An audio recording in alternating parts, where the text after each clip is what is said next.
AA gives me the courage to overcome I'm not good enough. Fear is when you're afraid of something. Courage is when you're afraid of something, but you do it anyway. I've heard it through the grapevine. Welcome.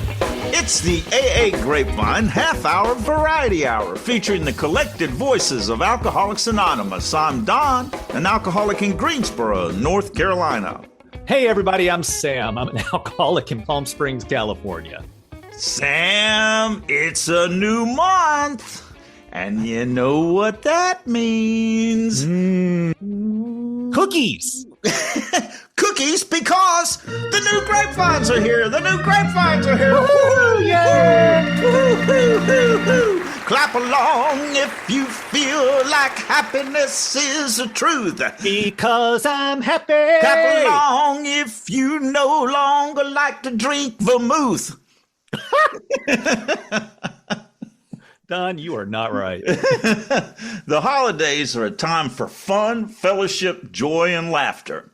But they can also be stressful and lonely. Thanks to AA, we have great tools to help us navigate the month of December.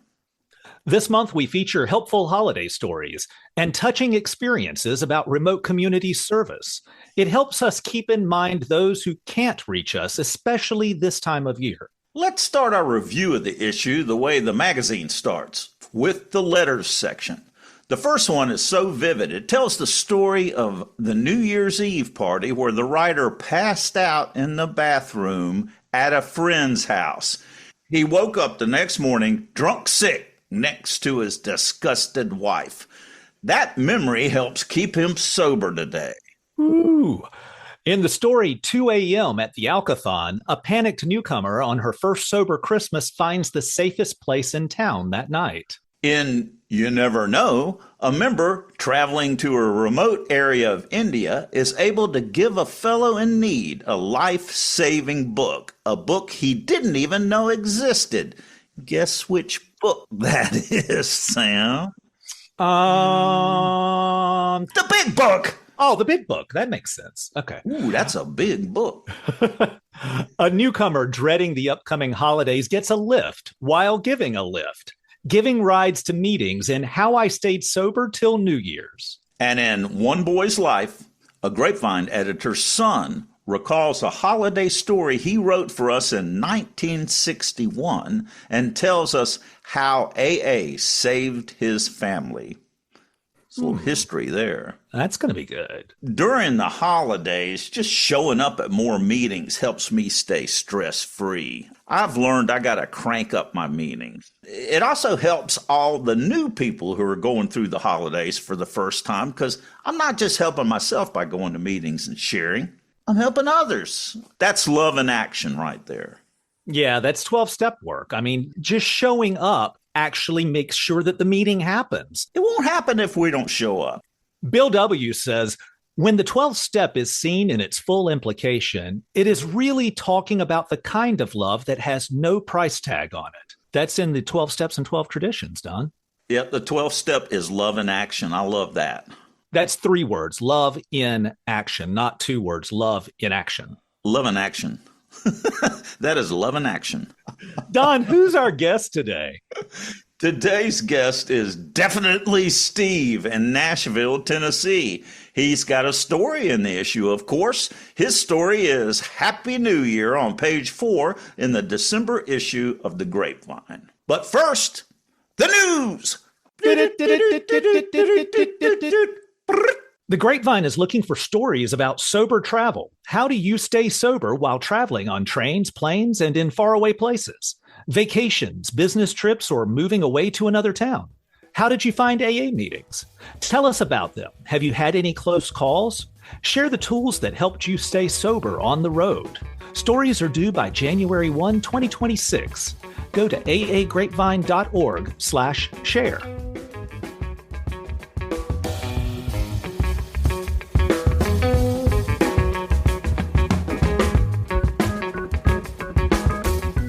You can give a gift subscription of Grapevine or Lavinia. Grapevine has a long waiting list of incarcerated members who want one. Get your group, district, area, or AA friends to join in. It's easy. Go to aagrapevine.org and look for Carry the Message at the top of the site.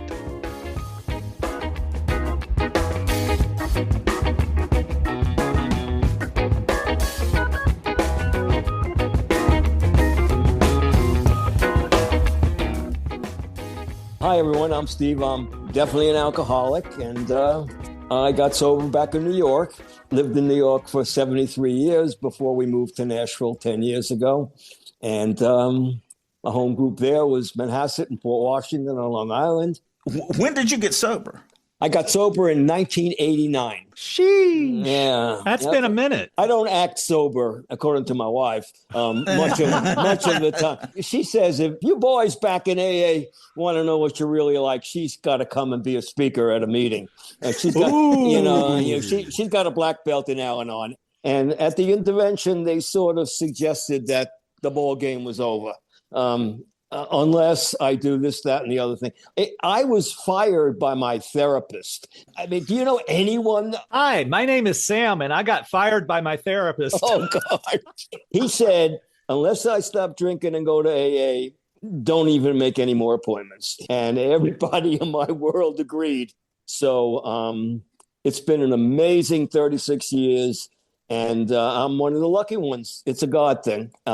It's an absolute God thing. I was still married to the same woman that I came into the rooms to divorce. I mean, everything worked out. What did you do when you started going to AA? What was that like for you? It was horrible because I detoxed in the rooms of AA. Yes.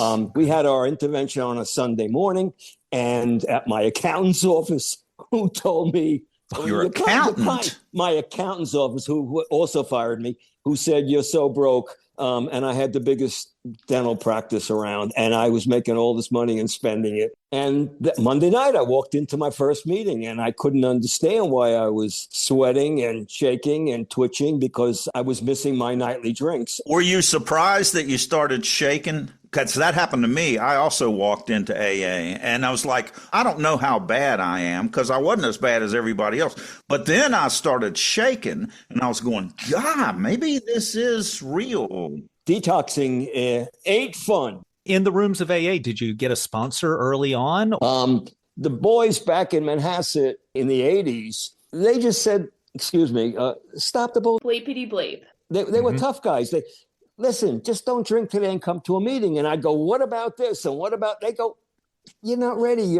Don't drink today. Well, how did you manage to not drink one day at a time during that first month? It was God. I'm telling you, it has to be God. I went to a meeting every day for 3 months, and I said, there's no way. I'm too famous. I'm too important. There's no way.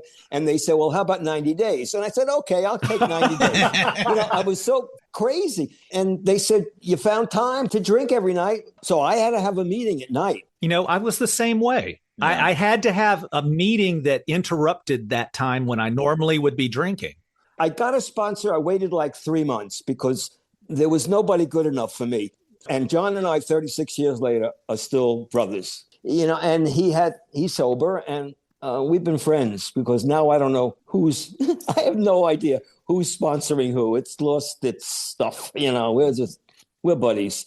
So I go home and I tell my wife, I don't know how to tell you this, dear, but they want me to go to an AA meeting Saturday night, so we can't go out for dinner. And she said, terrific. I'm sick of you getting drunk every Saturday night anyway. And I went to the Promises meeting on Saturday night. You went? Yeah, I went. And I expected like 4 guys in raincoats under the bridge that came in. There must have been 75 people there. Wow. And it was like everybody from town was there. It was like... You knew people. Oh, well, I hid. What happens when you don't want to be recognized. Oh my God. Can't possibly let people see that I'm doing something about my drinking problem. It was okay for them to see me pissing on the lawn at 2:00. That was right. That was okay. But walking into an AA meeting, I'm telling you, it was a fate worse than death. And we did the steps, and AA got me through my cancers. I was given 6 months to live. That was 6 years ago. I had a very rare cancer here in Nashville, and blah, blah, on and on and on. How did the steps do this for you? Oh, my God. they told me I'd be dead. And so I went home. And of course, I did what a good alcoholic does. I forgot the program. I don't have time for, I mean, are you crazy? I don't know what. AA, I got doctors and chemo and radio. After a day of this, I just decided, as one of my buddies said, why don't you do what you would tell your sponsees to do? I know it all. And then he was right. What would I have told a sponsee? To go home and hide? I mean, would I have told them to stop going to meetings? Would I have told them that? You tell them. And I applied the principles of the program in all my affairs. That's what I did. So it takes 3 weeks of hospitalization. They wheel me out of this place, and the doctors say, you're cancer-free. You can't walk. And you wheel you out in a wheelchair.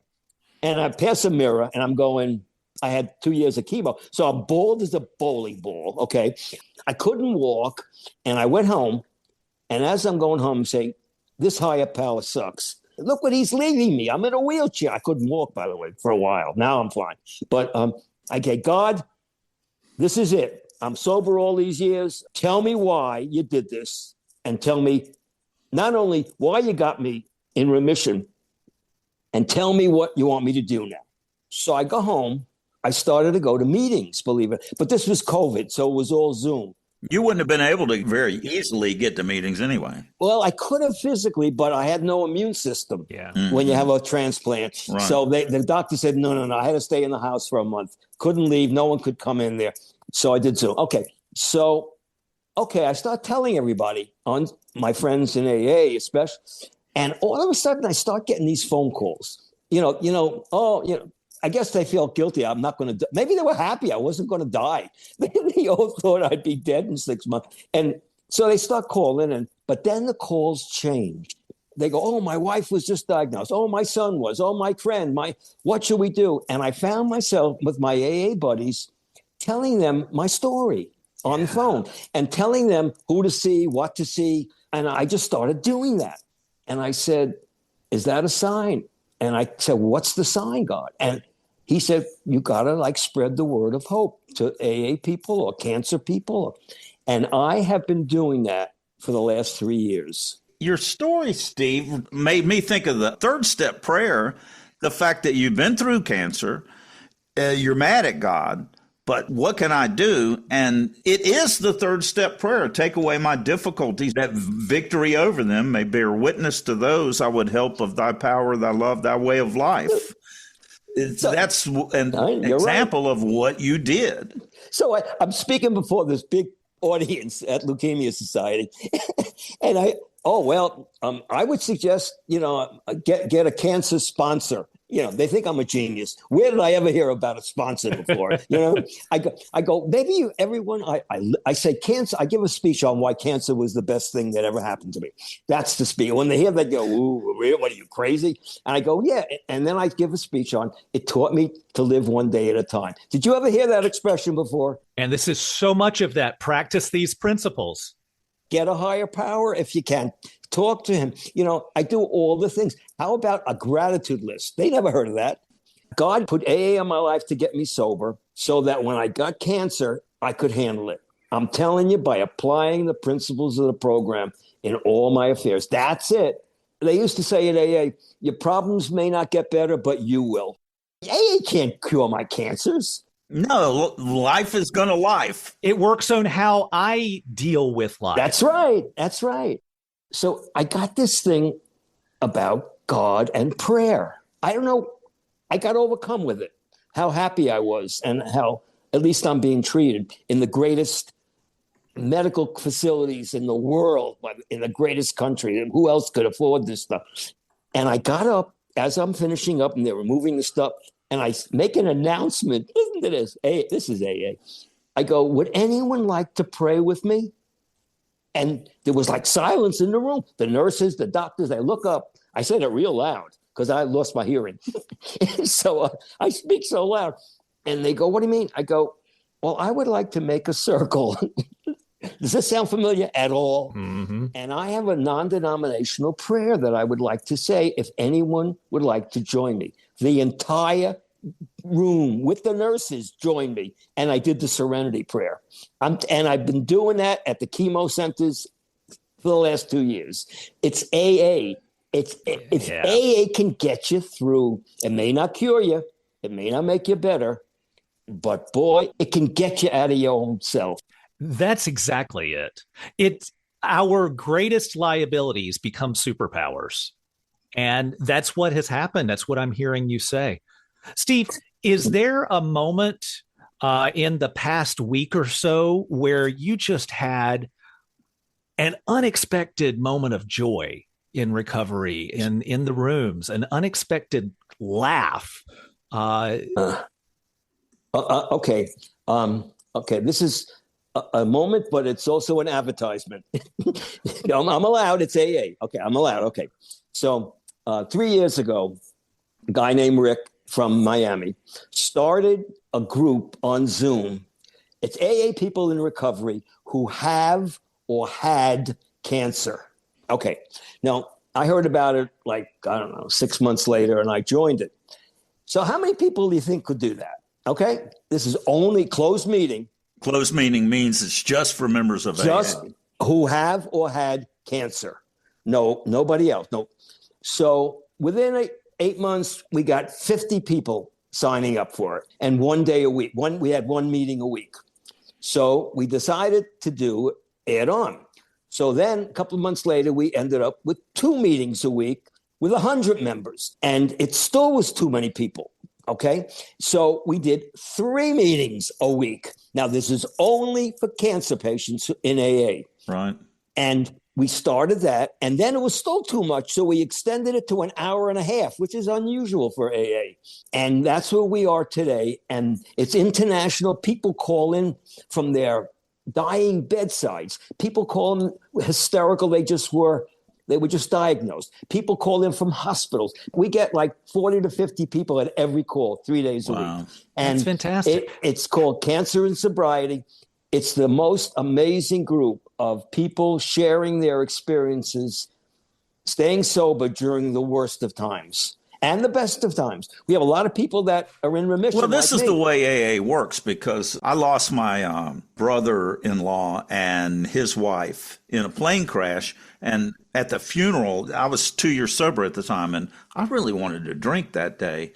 And people in AA who had great loss in their lives were the ones who could speak to me. Everyone else, it was like, I don't know, it couldn't get through. But those people, having been through it in their life, they were able to speak to me in the language of the heart, in a way I could hear it, in a way I could feel it and accept what they were saying, So true. See, when you get cancer or any deadly disease, the doctors in the United States are great. You get the latest and the greatest and the best and all that stuff. But 2 things. They don't know what an alcoholic is like. They don't know exactly how we think, which is basically, I'm going to be dead by next Thursday. That's basically it. And the second thing is they have no idea how to handle pain in an alcoholic or drug addict. They have no idea what we go through. The fear, and it's a major problem in serious disease on how do you handle the pain. And we help a lot of people handle it. Steve, this has been great. Thank you so much for joining us. It's been such a joy chatting with you. My pleasure.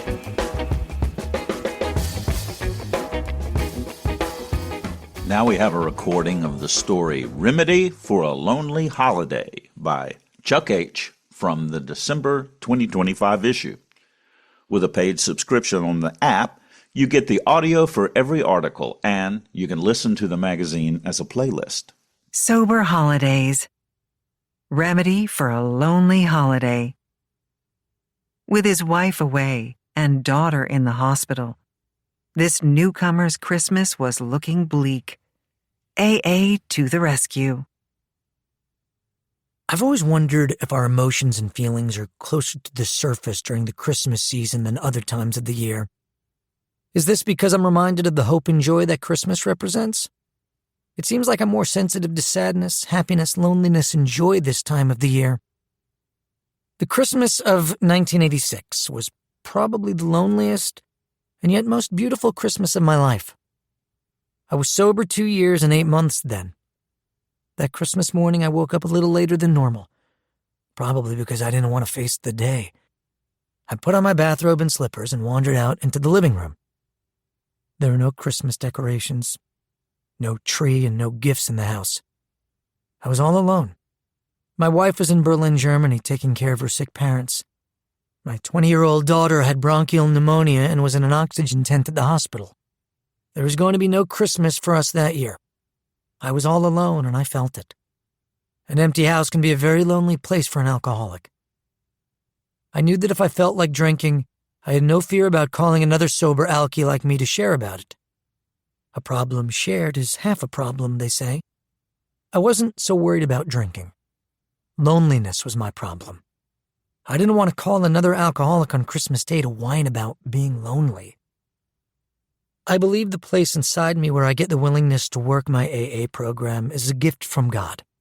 When I feel uncomfortable, I get right in the middle of my program, not to protect me from life, but to help me deal with life on life's terms. I knew if I could find something responsible to do, I would feel better. Taking action, doing something responsible, always makes me feel better. It could be a simple thing like making my bed or cleaning the garage. I walked around the house that morning looking for some responsible thing to do. I went past my office and looked up at the walls. I had been wallpapering that room and it was only halfway done. This was it, I decided.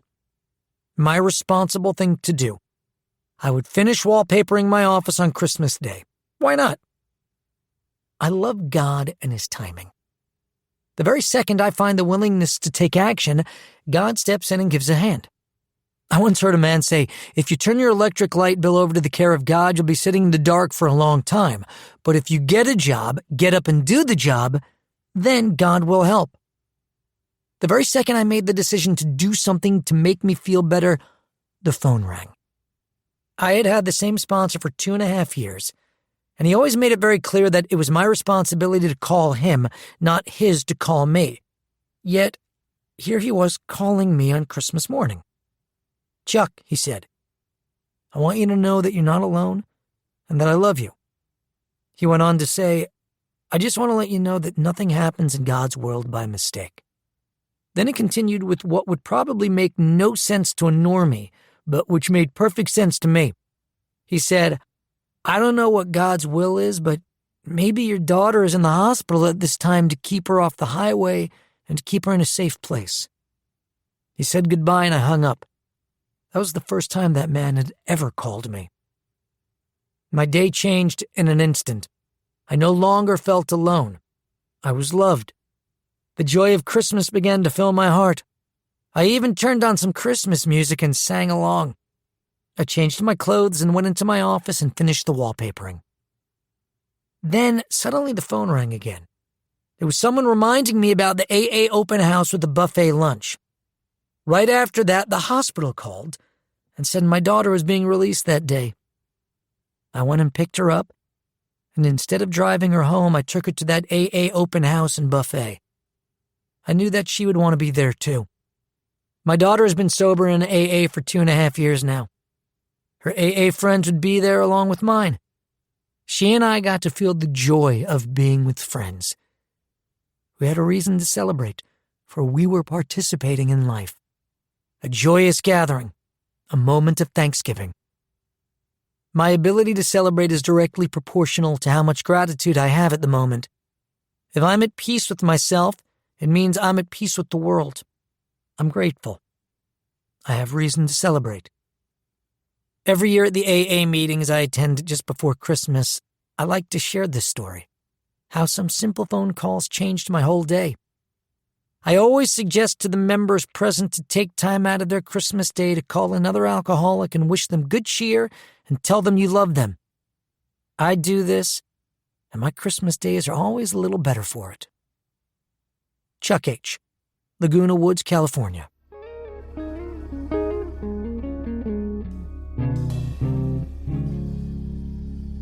I subscribe to the AA Grapevine because it's a very contemporary, current versions of what it was like, what happened, and what it's like now for so many members. It's our meeting in print, literally. So I really have access to a connection and a higher power, even in my own living room of my apartment. And I just really appreciate even the little special features like the letter from the editor, If Walls Could Talk, the humor at my wit's end, all the different features and the themes as they change from month to month. Thank you to everyone who supports this podcast with a subscription to the Grapevine magazine, in print or in the Grapevine app. Your support makes this half-hour variety hour possible. Only $2.99 a month. $3 a month? Come on.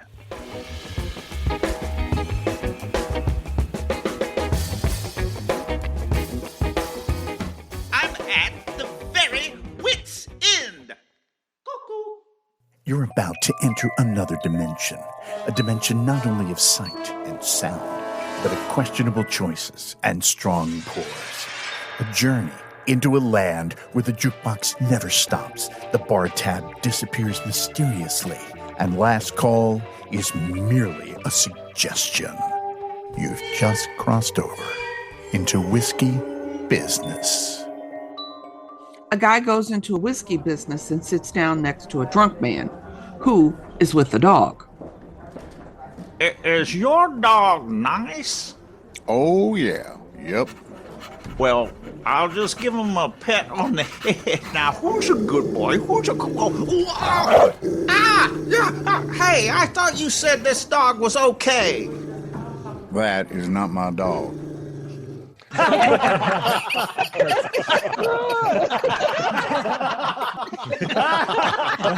It's really not that funny.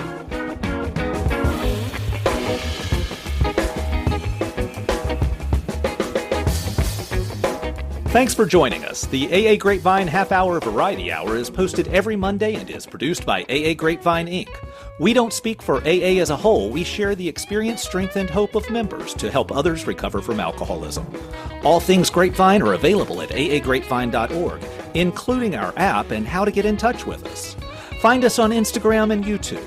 If you want to know more about AA, visit aa.org or search online for Alcoholics Anonymous and your city.